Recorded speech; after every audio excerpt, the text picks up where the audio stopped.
Morning dear student class 6। आज आप लोग का मैथमेटिक्स है। इसको अच्छे से वीडियो को देखिएगा और उसके बाद क्या करना है, इस चैप्टर में जो भी क्वेश्चन आंसर होगा उसको बनाकर मेरे व्हाट्सएप नंबर पे सेंड कीजिएगा।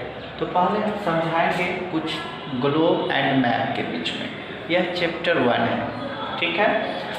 तो ग्लोब एंड मैप के बीच में कैसे समझिएगा, तो पहले कुछ इसका बेसिक कॉन्सेप्ट होता है, उसको समझना थोड़ा नीड होता है। अगर वह समझ जाते हैं तो सारे क्वेश्चन आंसर आपसे सॉल्व होंगे। फर्स्ट है ग्लोब। ग्लोब का डिफिनीशन क्या होता है, a model of the earth is known as globe. यानी अगर आप अर्थ का मॉडल लेते हैं उसी को हम लोग को ग्लोब कहते हैं। उसके बाद आइएगा मैप। तो क्या होता है, map is a based representation of the earth surface A part in drawn it the flat surface on A flat. तो मैप क्या होता है मैप क्या होता है कि बेस्ड रिप्रेजेंटेशन होता है फ्लैट सरफेस का। तो ऐसे याद रख सकते हैं कि फ्लैट सरफेस पे जो बेस्ड रिप्रेजेंटेशन होता है पार्ट्स, उसको हम लोग मैप कहते हैं। अब आते हैं मैप से ही रिलेटेड कुछ टॉपिक है, देखिएगा। एटलस। एटलस क्या होता है, तो a book of map is known as atlas. जिससे आप जो मैप का बुक पढ़ते हैं उसको एटलस कहा जाता है। जैसे सपोज देखिए, यह बुक है मैप का, इसको हम लोग क्या नाम देते हैं, तो एटलस नाम देते हैं। तो इसी तरह हम लोग क्या कहते हैं, a book of map is known as atlas. अब आते हैं कार्टोग्राफी। तो कार्टोग्राफी क्या होता है, तो यह बुक है और इस बुक्स के बारे में आप पढ़ रहे हैं, मैप के बारे में कि कौन चीज़ कहाँ पे है। तो ये देखिए, इस मैप का बुक है, इसको आप स्टडी कर रहे हैं, तो यही कार्टोग्राफी कहलाता है। तो याद रखिएगा, the study of map is known as cartography. तो दो सब डिफिनीशन आपको अच्छे से समझ में आ गया होगा।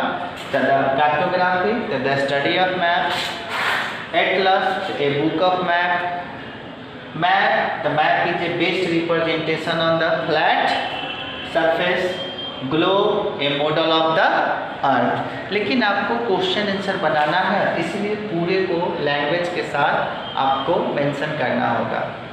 तो यह समझ गए होंगे। अब मैप में टाइप्स ऑफ मैप होता है, एक होता है लार्ज स्केल मैप और एक होता है स्मॉल स्केल मैप। तो याद रखिएगा कि मैप्स के 2 टाइप्स होते हैं, लार्ज स्केल मैप्स और स्मॉल स्केल मैप्स। और मैप्स में कुछ सिंबल होता है, देखिएगा सिंबल इस तरह का होगा तो सिंबल डिनोट करता है।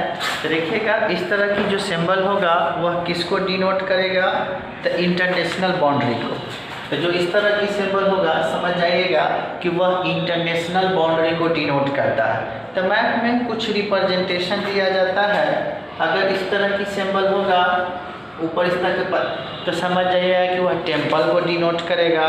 तो देखिए मैप में क्या क्या आता है कि सभी चीज़ को हम एक सिंबल से रिप्रेजेंट करते हैं, उससे पता चल जाता है कि वहाँ पे उस चीज़ हो सकता है, क्योंकि हम पूरे उतने बड़े चीज़ को बनाकर दिखा नहीं सकते।